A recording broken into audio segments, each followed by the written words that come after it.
niyo ba na karamihan ng mga mayayaman ay may 5 to 7 sources of income? Samantalang ang ordinaryong tao ay kadalasan ay iisa lang ang source of income niya at yun ay galing sa trabaho niya. Kaya kung mawawalan sila ng trabaho ay nagiging problema agad kung saan sila kukuha ng pera, samantalang ang mga milyonaryo ay may several sources of income na nakapag-generate ng steady cash flow. At ito yung 7 uri ng income. Ang first type of income ay yung earned income. Ito yung binabayaran ka sa oras na ginugugol mo sa trabaho. Pero hindi lang ito para sa ordinaryong tao. Kasi kahit ang mga CEO o doktor na nagtatrabaho sa isang company ay kabilang dito. Dito nagsisimula ang karamihan ng mayayaman. Pero malaki ang disadvantage nito kung mag-i-stay ka sa ganitong uri ng income. Kasi nakasalalay lang ang kita mo sa oras na ipinasok mo sa trabaho. At alam natin lahat na tayo ay may 24 hours lamang kada araw. Kaya hanggang dun lang din ang pwede mong kitain. Ang second type of income ay yung interest income, kung saan kumikita ka sa pamamagitan ng pagko-collect ng interest sa perang ipinautang mo. Pwede nga magpahiram ka ng pera sa mga kakilala mo na may interest at yung interest na yun ay paraan para kumita ka. Pwede rin ikaw kumita sa pamamagitan ng crowdfunding, kung saan kikita ng interes ang perang pinahiram mo sa isang startup company. Ang pera mo ay pwedeng kumita ng 14 to 16% sa loob lamang ng 6 na buwan. Ang kilalang platform dito ay yung Seed-In, at kung gusto yung malaman pa ang tungkol dito, pwede nyo i-click yung link sa baba ng video ito. Ang third type of income naman ay yung profit income. Ito ay kadalasan ng income ng mga entrepreneurs, kung saan nagbebenta sila ng mga products, services, at even yung mga business nila. Kung nagbenta ka ng product na mas mataas sa presyo compare sa cost ng paggawa o pagbili mo ng product na ito, then kumita ka ng profit income. Ang isa pang example nito ay ang pag-setup ng company or ng business at pagbenta nito sa mas mataas na presyo.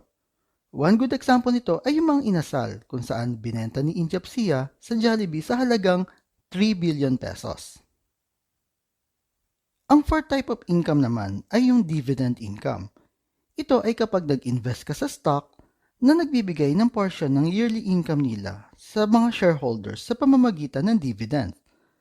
Ganito kasi yon.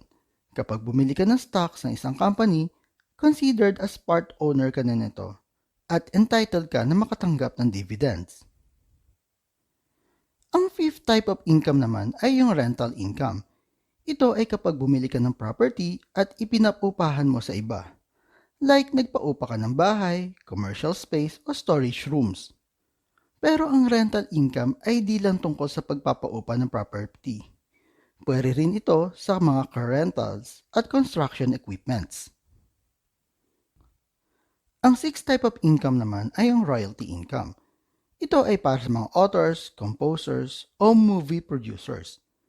Ito ay kapag pumayag ka na gamitin ng iba ang idea mo for a fee. For example nito ay mga book authors, kung saan kapag ang publisher ay nag-publish ng libro nila, ay kikita ang mga authors. At as long na may bumibili ng libro, ay patuloy pa rin ang pagkita nila through royalty income. Ang seventh type of income naman ay yung capital gains. Ito ay kung may asset ka na binili at naibenta mo sa mas mataas na presyo. Ang pinaka-common dito ay yung real estate at stocks. Pero unlike profit income na ikaw ay may product na binili o ginawa para ibenta, dito ay may asset ka na binili at tumaas ang value. For example, kung may stock ka na binili last 2010 sa halagang 100 pesos per share at ngayong 2020 ay nasa 300 pesos na siya per share, may 200 pesos per share ka na capital gain. Tandaan palagi na importante na malaman natin ang iba't ibang uri ng income at para alam natin kung paano rin gawin ito para makapag-create ng better opportunities sa atin na magkaroon ng additional sources of income. At kung mahilig ka sa videos tungkol sa pera, motivation at business, like and share mo lang ito at kita-kita uli tayo sa susunod na video.